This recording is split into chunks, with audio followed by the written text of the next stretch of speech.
बोरीचा बार रंगला, सुखेत बोरीच्या महिलांनी उखाण्यांतून दिल्या शिव्यांची लाखोली।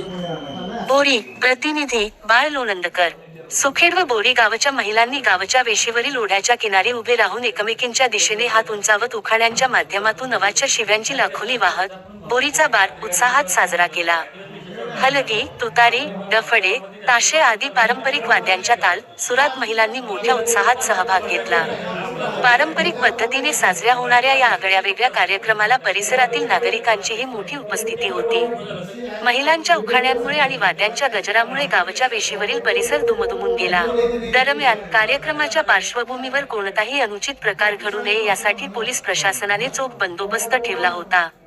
पोलिसांच्या उपस्थितीत बोरीचा बार असतानाही खेमवती नदी आहे। संपन्न झाला। हे हरेश्वराच्या पायथ्याशी सह कॅमेरामन बाळ लोणंदकर। नीरा नदीला उगम पावते। या नदीच्या काठाला पहिला एक पूर आला होता। या पुरात दोन्हीकडेच्या महिला धुणं धुवत असताना दायगुड्याच्या महिला सुखेड आणि बोरी त्या गावच्या महिला धुणं धुवत असताना थोडा वादविवाद झाला आणि त्या तिथं मरण पावल्या। हे झाल्यानंतर काही वर्षांनी म्हणजे पूर्वच सांगतात असे की असं घडलंय म्हणून हा बार आपण चालू ठेवायचा। तर ह्या नंतर बंद केला होता बार। बंद केल्यानंतर की दोन्ही गावच्या महिला कुठं आपत्ती गावं यायला लागली थोडी थोडी।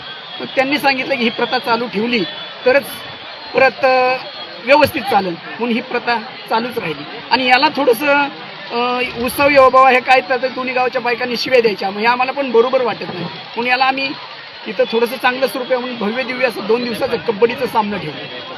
या कबड्डीचे सामने 2 दिवस असतात। अर्धा तास बार संपल्यानंतर दोन्ही गावं दोन्ही एकमेकांच्या गोण्या गोविंदाने राहतात। नंतर भांडण तंटा काही होत नाही, फक्त अर्धा तास।